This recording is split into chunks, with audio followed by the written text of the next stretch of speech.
Good afternoon, everyone. Welcome back to Real Reds Talking Authentic Football Fan Channel Meet in Manchester. The lineups are out for Manchester United versus Fulham in the FA Cup, and these are the teams. Well, this is the team, should I say, not these are the teams. That's a plural. This is a single. Onana in net, De Ligt, Maguire, Yoro as your back three. Our centre-backs, Mazraoui, Ugarte, Bruno Fernandes, and Dalot as your left wing-back. And then Xerxes, Højlund, and Eriksen as your front three. What stands out to you there, Shreyas? Any worries, any initial, kind of concerns? Chat to me about that team. Break it down for us. The lack of goals stands out to me. Because I think with having Eriksen in that number 10 area does offer you a bit more when it comes to the creative side, when it comes to the chance creation side, and just to look after the ball a bit better while we progress into the final third. But the other dimensions of his game are too lacking. And at the moment, we are not that sort of a team where you can go, okay, that we can concede a few chances, but on the other end, we can be clinical with us. We are not that sort of a team either that we can outscore our opponent. So having it, I mean, in fairness to Amorim, he really doesn't really have any other option but to go with this sort of a setup. So he's doing the best he can, and hopefully, at least it's going to be tough, but hopefully we can dictate the position, the possession stat when it comes to Fulham. Yeah, If we allow them, go ahead. No, sorry, go on. Yeah, because I think if against Fulham we allow them, like players like Smith Rowe, players like Iwobi to have more of the ball, Eriksen is not going to help you out when it comes to the defensive side. So if we can control the tempo of the game, not leak an early goal, I think that's when Fulham will become a bit more desperate. Because as far as as I've seen Fulham in majority of their games, they are the team who actually strike the first goal in most of their fixtures. So if we can at least keep them at bay for the first 30 to 35 minutes, that's when they'll start to get a bit more desperate. So if in those scenarios Højlund can capitalize and we see a refined version of Højlund play today, we can actually hurt them. But it's going to be a bit tough considering the kind of players we've got available for this one. Christian Eriksen's the one in it where you're like, okay. Obviously, there is some form of a connection there with him and Rasmus Højlund. Now, this is obviously a decision that's been made as well due to Garnacho not being fit and available. You had the whole drama of the last game and the fact he picked up a knock in his knee as well. So we felt like he might not start. So Eriksen in there, you'd expect him to be more advanced than Bruno because simply two reasons. One, Bruno seems to be doing relatively well in that role next to Ugarte at the moment as it stands. And Eriksen doesn't have the legs in midfield to be dealing with, especially Fulham, the runners that they've got. Whether it's Pereira playing, he will be dropping in there.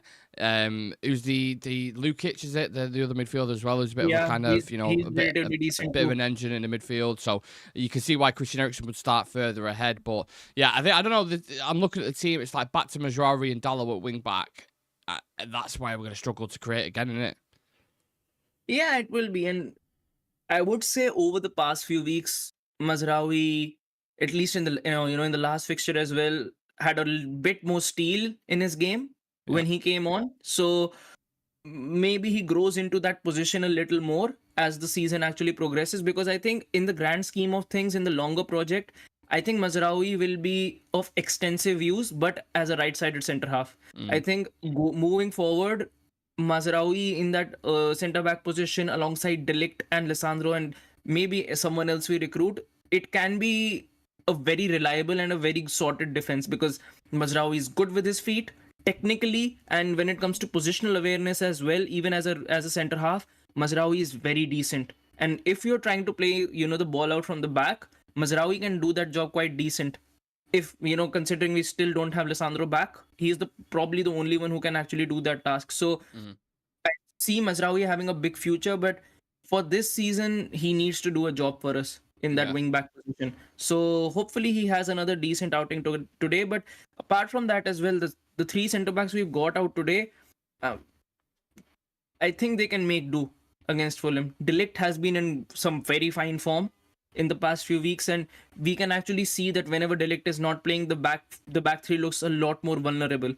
So having De Ligt is quite good. Yoro had a very decent cameo in his last appearance. So good to see him being awarded with a start, and hopefully he can continue with that sort of form. And Maguire is coming up clutch with the goals this season, especially in the cups. So I think we might need a desperately few need more of Maguire. them. Few more of them Yeah, today, set pieces. I think that's going to be an angle that I definitely want to focus on. But I agree. I think the back three at the minute, at least when, because of the Ipswich game, we went down to 10 men, so it was like we was defending on the edge of our box yeah, anyway. But having Yoro in there, you can push up the pitch slightly a little bit more because of his pace. I thought he had actually on the left-hand side, I thought that's interesting. That's out of all the options that we've got at the moment, I think Yoro being there is probably the best. I don't mind Mazraoui there. He can do bits, but Yoro's a natural defender, right? So you would prefer him in that position. And I think you got a blend of experience and youth, and because you think Yoro's 19, 20, just coming into the game, but extremely talented. Maguire's been about the block for years, and De Ligt's kind of somewhere in between, right? So you've got a nice blend there, if you will. But it's just, for me, it's with Maguire, and sometimes De Ligt can be a little bit like this. It's the fragility when they've got runners at him.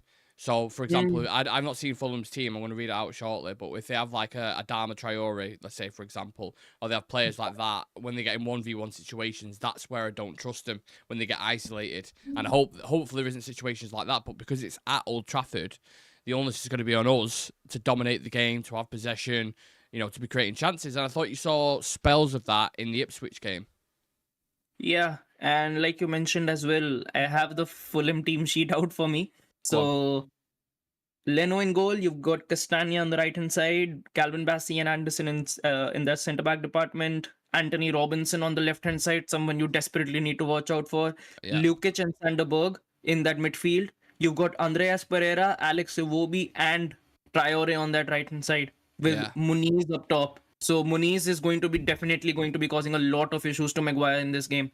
The thing with him is he's not your out and out number 9. He's a very different Likes sort to of a scrap striker as well, doesn't he? Yeah. So and he's the type of striker I would say Maguire struggles against the most.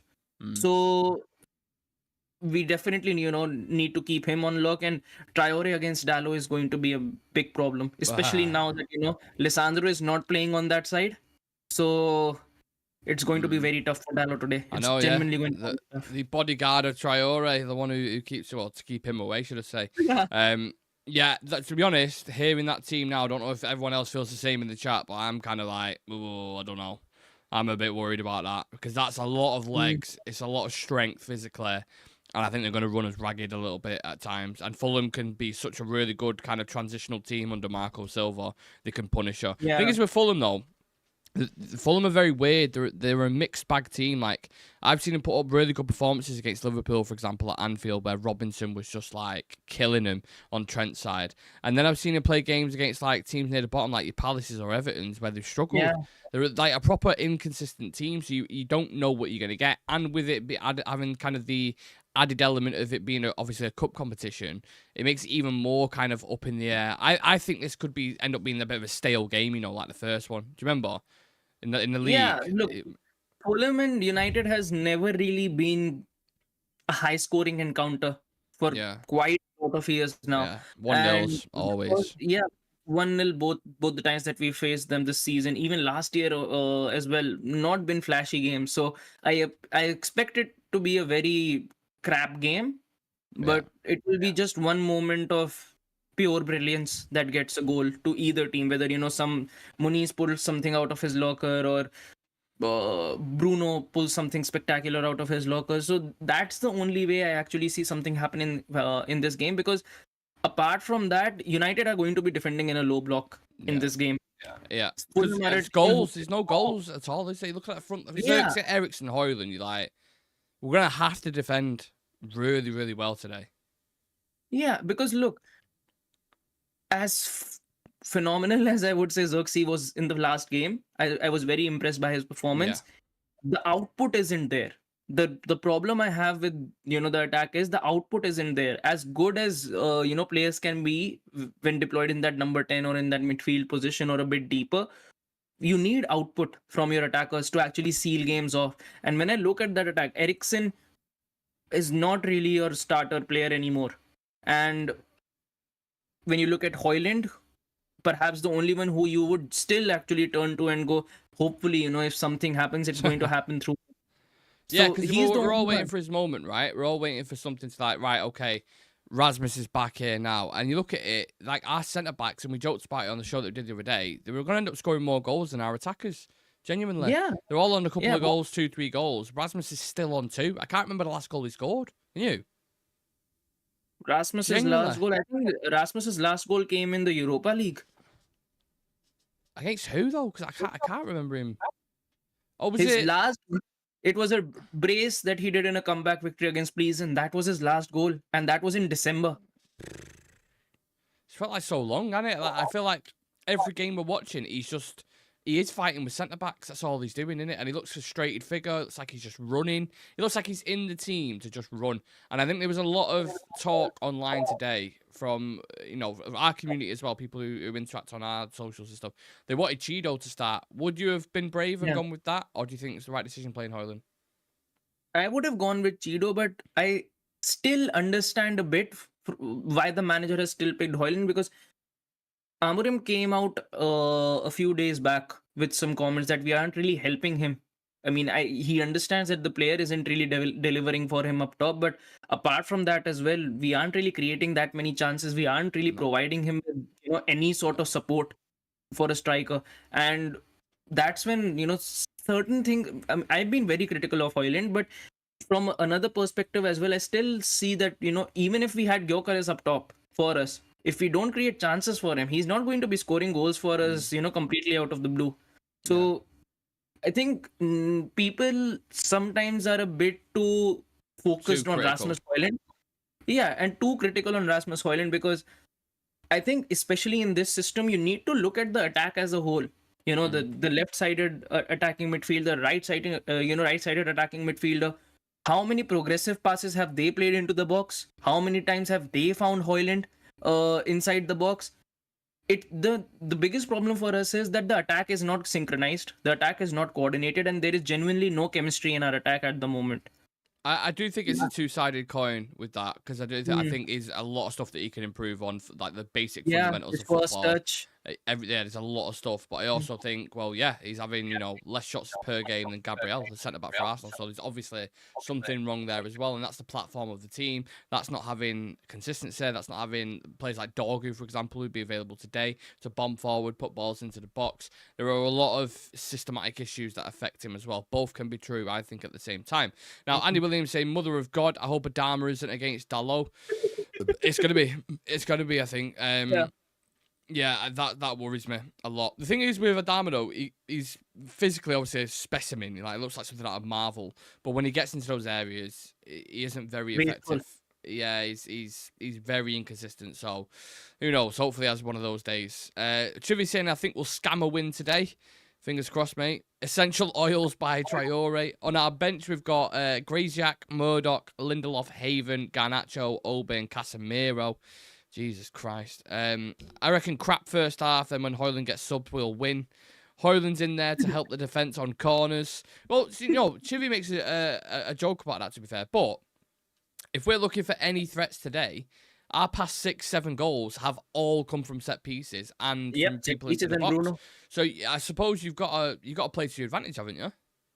Yeah, you have to. I mean, for all I care, put Casemiro in the box as well. Just sub him on, just to have extra threat in the box of set pieces. Because apart from that, the genuine problem I do have with this team right now is I don't see an outlet, and I think once again we are over relying on Bruno Fernandes, and to over rely on Bruno Fernandes when he's playing as a deep lying playmaker for goals, it's a big ask for any player. And however he's delivering for us is, I would say, you put any other player of his caliber in this team, you're putting him up to fail. Yeah. And I just hope Bruno is perhaps the final player that we've got, because if he has an injury, then we are absolutely done. Then I can completely see relegation being on the cards, because he's the only one who's able to bridge that gap for us. So I think if we do end up scoring today, it's only going to be through Bruno. Maybe off a set piece, maybe off a corner, but besides that, I think we do need to, at least for the foreseeable season, we need to look at any other option that can actually get us goals on a consistent basis, at least so that we can see the season out.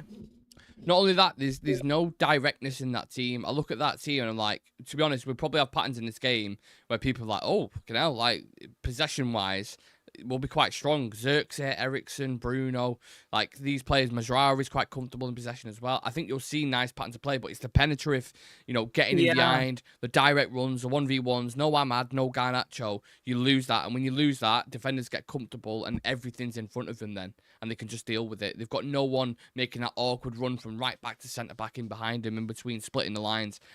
Højlund is capable of doing that channel running, but because he spends so long fucking fighting with centre backs, we don't really see it, and I don't think we're postured enough to do that. Like Andy's come back there and says, "I'm sorry if I hear this no service nonsense. He's literally done with a clear shot, makes terrible runs consistently." And that's why I'm saying there's two sides to the argument. I agree with that. He needs to improve on a lot of stuff, but he's not getting the ball. Go to any metric you want that suggests that he's getting service. It's not the touches per game in the box is non-existent almost. it's non-existent. Yeah, Players like Watkins, Haaland, Isaac, all these guys have averaged 3-4 shots per game minimum.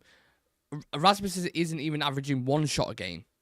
He's not getting the how ball. long has Asensio been at Villa? Yeah, exactly. And More shots than Højlund. yeah. Look at the service as well, though. And ironically, it's coming from fucking Marcus Rashford, who we've loaned out to him. He's got 3 assists already. It's crazy. Punch Paint saying, best in the business, absolute legends of Real Reds talk. 3 points today. I'm feeling dangerous. Onana, please have a good game. Believe. Oh, I don't even want no. to put that into the air. I literally like. Why did you have to remind us? I know. I don't even want to think about that. To be fair. For anyone asking about Garnacho, he's got a knock. That's why he's on the bench. But I'm guessing we'll probably see, first 20 minutes, 30 minutes, whatever you want to call it, and then we'll see a cameo from him. But yeah, let me put Fulham's team just on the news tick. Oh no, we've got a quote from Amrin on there for now, and then I'll change that over. But just overall thoughts of this. Are you feeling positive, negative, worried? Just like my cap that I've worn today, I'm on my villain arc now. So yeah. So People might not get that not feeling- reference. Anyone watched Elimination Chamber last night, you will get that reference. But yeah, crazy. yeah, but still, I don't see any. I think Fulham are a better organized team than us. I think they already have a plan in place whenever they go into games, and especially if they've seen. One of the things that I'm the most concerned about in this game is I see Iwobi taking a shot from outside the box, and then he's just crashing into the box and going in for the rebound. I think that's something that we will definitely be seeing today. So Well, that's been the theme as well, hasn't it, in the past few games? Onana parrying it back into the opposition, hasn't it? Happened at Everton. Decore scored, and it's happened loads of other times. He keeps and that's what I would do. Similar to, you remember the night in PSG where Lukaku, was it Rashford who had a shot? Lukaku Rashford, yeah. followed up. That kind of goal you're talking about, right? yeah, and the thing is, it happens on a consistent basis. So I can already see teams targeting that. Yeah. And unless Onana actually changes his style a bit when it comes to saving shots from outside the box, or I would even say shot stopping in general, it's going to happen again and again. And I think it is high time, because he's been here almost 2 seasons now. There is a different level of expectation that is coming from Onana, because he's not even a youngster. He is an experienced player who's played at multiple clubs at the highest levels of the game as well. So you expect a different kind of performance. You expect a different kind of consistency coming from that sort of a player. So in that aspect, he is disappointed a lot of United fans, I would say, because at the start of the season, a lot of them were backing him. A lot of us were in his corner, that he's delivering for us on a consistent basis. He's settled in. He looks very good. He's making saves left, right, and center. But this whole segment, once again, every single time of set pieces, we see that goal that we conceded against Ipswich in the last game, where Dorgu, what was the positioning? I still don't get it. So he's always prone to an error in every single game. So with Ona, for me, if it is possible, I would genuinely change the keeper next season, because I think United do need some freshness at the back, and you need to get a defender in, but you absolutely for sure need to get another keeper in. Yeah. Oh, absolutely. That's not even a question in my mind. Keep an eye out for that Onana video dropping as well for members exclusive first. That'll drop for Real Red Ultras. Should be dropping tomorrow, I think, hopefully, the start of the week. I was going to drop it over this weekend, but it's a bit more editing to do on it, and then I'll drop it. That's basically a review of Onana since he's joined Manchester United, the mistakes that he's made, what we was expecting, what we didn't get, and what we can do in the summer, basically, to kind of rectify that mistake that we made 2 summers ago, signing him under Eric Ten Hag. And one of many who we signed under Ten Hag who just, for me, not worked out. Like, I give it, with Onana, it got to a point where in the Galatasaray game where Ziyech scored those 2 free kicks, that was the point for me personally when I was like, I'm done with this keeper. Then the second half of that season, he started to gain a bit of trust back then. He was like, okay, he's putting in some good performances. But how can, if we as fans don't have belief in him, imagine what the players are thinking, right? In that back line. They must not be confident in him at all. Not at all, because one of the things that I've also, seen in a lot of matches is whenever we do end up conceding a corner or a free kick around the box, I can see that look on Maguire's face that if I don't clear this out, it's going to, end up in the back of the net. So if your defenders cannot rely on you in, those moments, then there is a big issue. And once again, next season there's going to be loads, when it comes to the keeper market, it's going to be perhaps best as ever. I think United need to cash in. And especially, I think United also need to move away from the philosophy of passing the ball out from the back. I think people have made it a mandate that to play this style of attractive football or to be successful, you need to play out from the back. It's not a mandate. I've seen Madrid don't play out from the back, and they crush up every single time in the Champions League. So we just need to shift away from the philosophy, because just because of, trying to playing the ball out from the back, we end up conceding 10s or 12s of goals every single season. So if it's not working out, just move ahead with it and just clear the ball out. I think of football in general is kind of leaning more towards that direction. I think every kind of metric backs that up as well. I think people are, obviously when Pep first came in all those years ago, 9 years ago was it or something, he brought this style. People saying, I'm not sure he could play in the Premier League, completely changed. Like, even the managers coming in, obviously influenced by him, like De Zerbi and stuff. But I do feel like it's swinging the other way slightly now. You are seeing more direct play. You are seeing more long balls, kind of a throwback to kind of the Barclays era. And I'm all for it, me. I've always said, like, I appreciate Sean Dyche as a coach. I know some people are not a fan of him and they say it's boring football. And you look at Everton now and I think obviously you can make a strong case for that, right?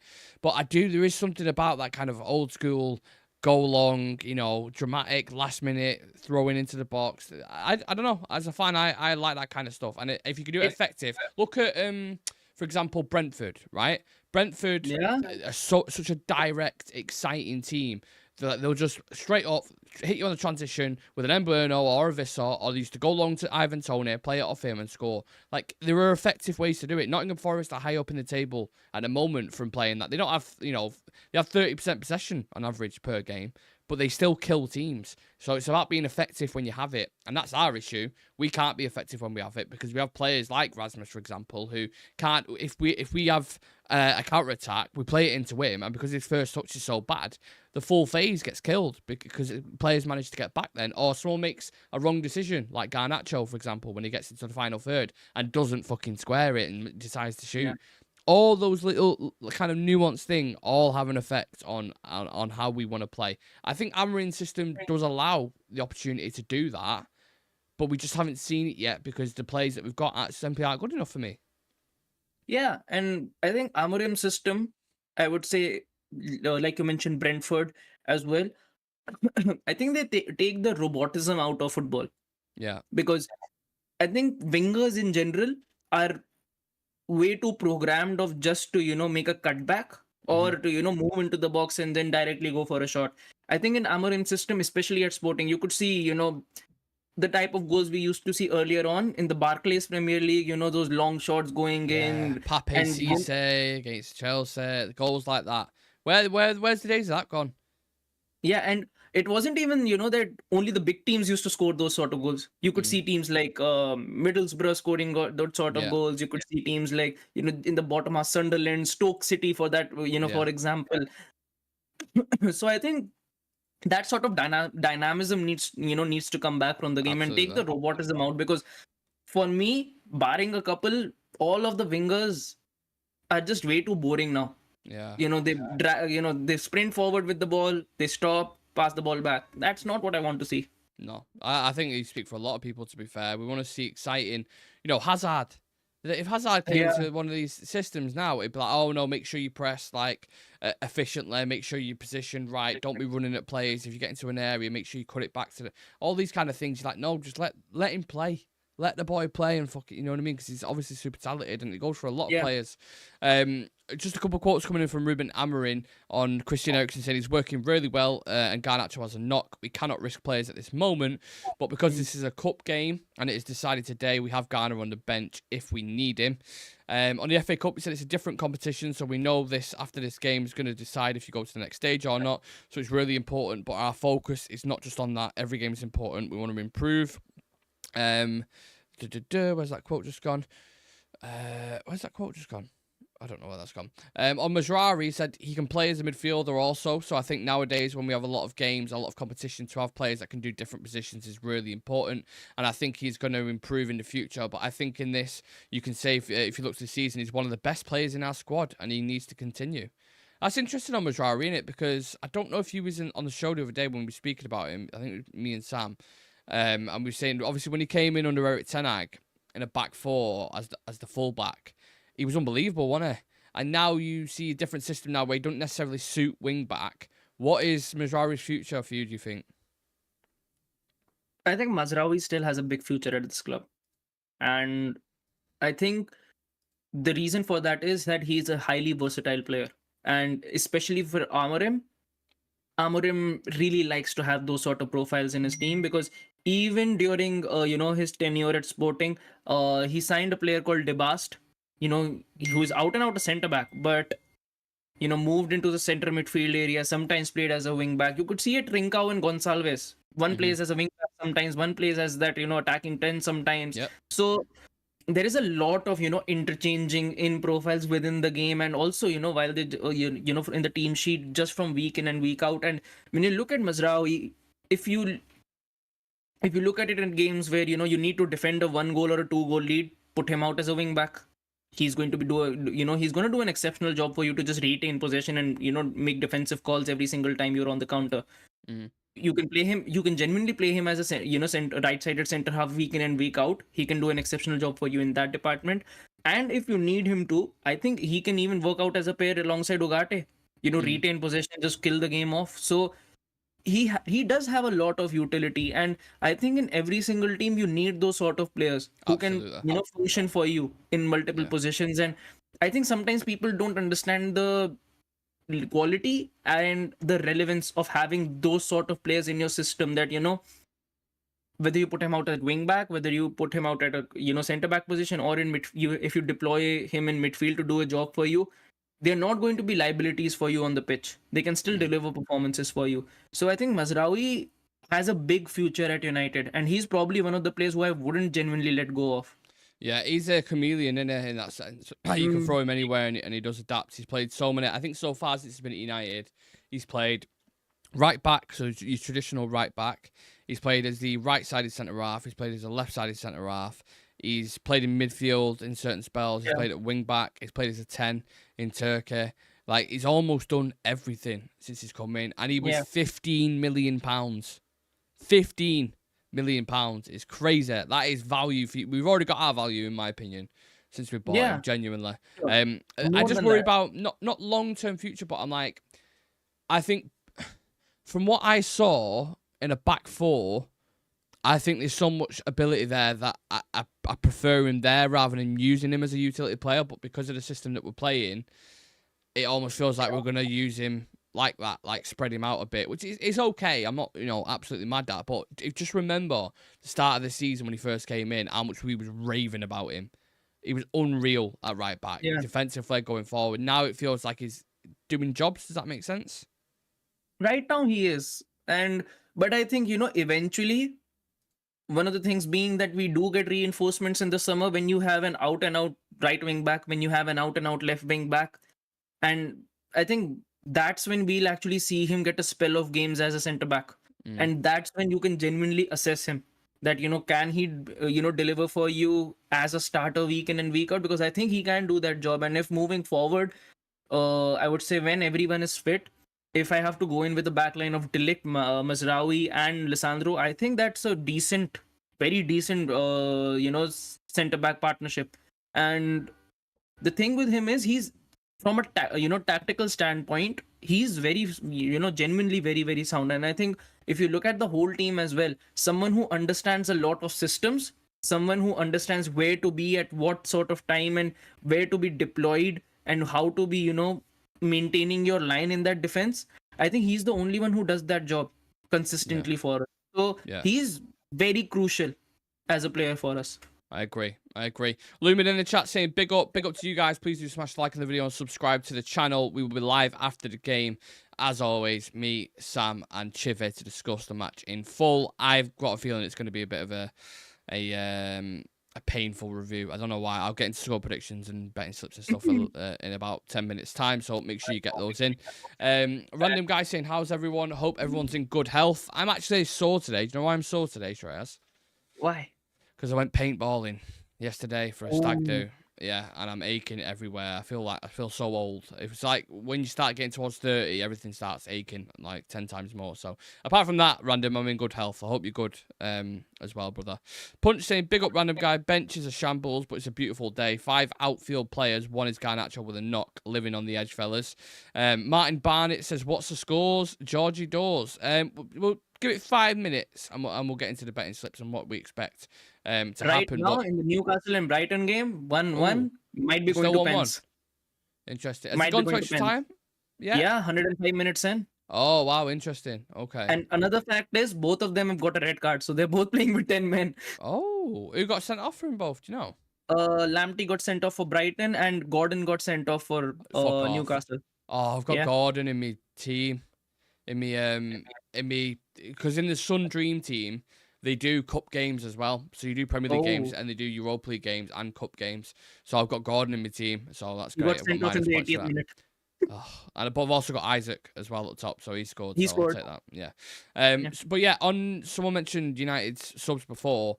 So 5 outfield subs: Lindelof, 30 years old; Haven, 18 years old; Casemiro, 33; Chido Obe, 17. Like that is like 13 years difference in between each player, like opposite ends of the scale. Who'd you bring on? I mean, if this game goes to extra time, we're pretty fucked, aren't we? Yes, we are. I'm thinking, did you bring on Garnacho who's injured? Or, at this point, we can just clamor him to come on and play. Yeah. Why not bring him out of retirement? I mean, he was a pretty average player anyway in his career, but I mean, we can't do much worse than what we've got at the moment. I think the more I think about it, that's what I'm more worried about, like injuries or someone getting a red card. I think Ugate's got 1 more yellow, and I think he gets a suspension got 1 more yellow.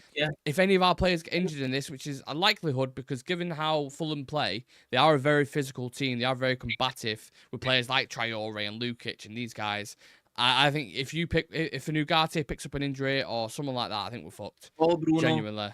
Yeah, I think we are absolutely broke up. More than we already are. I mean, let's be honest, we're what, 15th in the league? Do you think eventually in this season we'll end up relying on the academy? Like 2-3 players have to step into the team? I think we'll have to. You saw, didn't you, under Ten Hag, he reverted to play Casemiro and Johnny Evans at centre-back, for example. I don't think it'll get that bad, but I think it'll get to a point where you might have to start giving him more minutes than what you desire. And maybe even in important games, because at the minute, people forget, this FA Cup is our trophy. We're defending this. We won it. You know what I mean? Yeah. So we're defending this. And then Europa League as well, you've got, which you could get, quite far in that. You've got Sociedad on Thursday. This Thursday coming up. And then you've got Arsenal. And then you've got Sociedad again after that. So it's a really tricky period for United. Home or away against Sociedad? Away, I think. Oh, actually, let me double check that. It might be at home, because I'm sure. No, it is at home, because I remember seeing at Old Trafford and I'm thinking, the second leg we've got to go away to Spain and try and get a result. And I'm like, I'm not sure. But the Europa League, it's not been bad for us at the minute. We haven't lost in Europe yet. This is the most winnable situation that we'll ever be in the Europa League, because even if we win this game against Sociedad, the next team that we will face will be either Lyon or FCSB. which is very winnable. Yeah. If we, and We've got Sociedad first. Sorry. We've got Sociedad away, and then United at Old Trafford in the second leg. Sorry. What did you better say? for us, I would say, in a sense. But I think when you look at the kind of setup in the Europa now, Lyon are a beatable team. They're not that. I wouldn't say that Lyon are a team that are I think they are a weaker team, I would say, in comparison to Sociedad. So in that sense, I would say it is only by the time we reach the semis that we'll actually see some good competition, whether it's Mhm. Athletic, whether it's Fenerbahce again or Roma. So barring that, I just don't want, if we do end up making to the finals, I just don't want it to be Spurs. Yeah, I agree. That's the last team that I want to see. Absolutely. I've just seen a team from last season around the similar we played Fulham. Onana, Mazraoui, Maguire, Martinez, Dalot as your back four. Casemiro, Mainu in the midfield. Rashford, Mount, Ahmad, and Fernandez up top. How crazy is that? The team's changed so much. Like, How many players of those have either gotten injured or left for us? yeah, I don't know. It's this season again. It's just been a mad one on it. It's just been. How long is Mount out for? They Again, said March. He'd be back fully fit, ready to go. But with these players now, we just can't. and It's a Shaw? shame because if we had him like available, they'd have such an impact on the team. I can Yeah. genuinely believe that they'd have a massive impact. But we can't get him fit, so we've got to deal with what we've got, unfortunately. With that being said, let's do the betting slips. Give us 4 things you can see happening in this game, Shreyas. Same thing for anyone else watching as well. If it's a goal, assist, yellow card, shot on target, any of that kind of stuff, 4 things, get it in the chat. Maguire to score a header. I would say. So would that be another Bruno set piece then? Oh Another yeah, assist. Good, because yes, I've got him yes, yes, captain. So yeah. Maguire. Okay, change that. Maguire to score the winning header again. ooh, that's quite bold. Yeah. Ugarte to get another yellow. I can see it. There's just not enough. I would say protection for him. So I think he'll get a yellow. Dalot to you're right. definitely get a yellow. Yes. Yeah. And Onana to make a mistake. Yeah, I wonder if you can actually bet on that in football terms, like for someone to make a mistake. I'm not sure if that's a thing or not, but I think it'd be interesting. Like, Onana, you won't get very good odds on it anyway, which is to be fair because he makes one nearly every game. I'm gonna go. I agree with Dalot yellow, especially if he's playing left wing back and Traore is Yeah, on the he is. right. He's getting a Yeah. yellow card all day, all day. And I'd even say Adama potentially to get a yellow card as well. Mm. I think De Ligt will score. I think it'll be 1-1, so both teams to score, and it'll go to extra time. And I think Fulham beat us in extra time today at Old Trafford. That's what I'm going with. I know it's a very negative prediction, but you have to take It's better when you go everything. negative. Whenever you go with a draw, we lose. Yeah.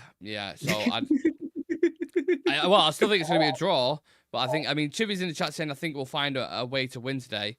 I hope you're right. I don't. You know what? I think Maguire will score the winner goal today, and Xerxes is going to score today.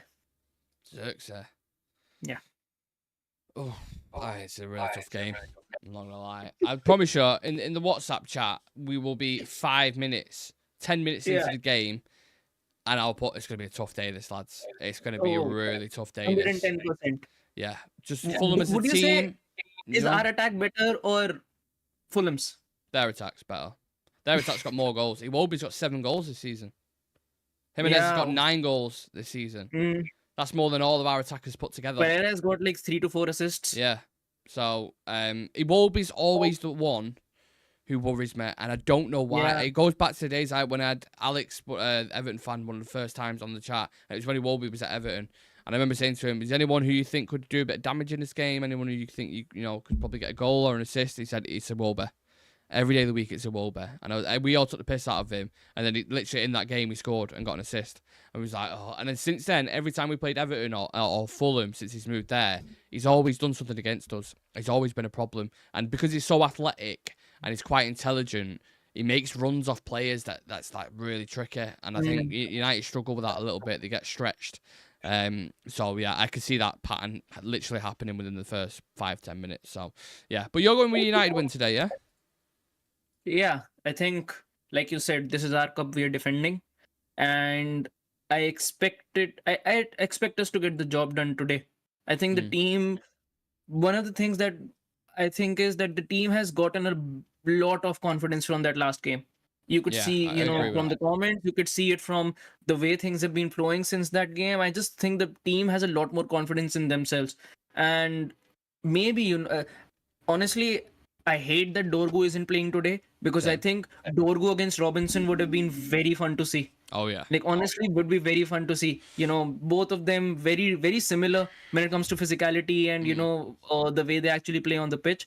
But not having Dorgu is a big setback. But hopefully, Mazraoui comes up with the tricks today. But apart from that, I think United can get it done. If it was away from home, I would be a bit more scared.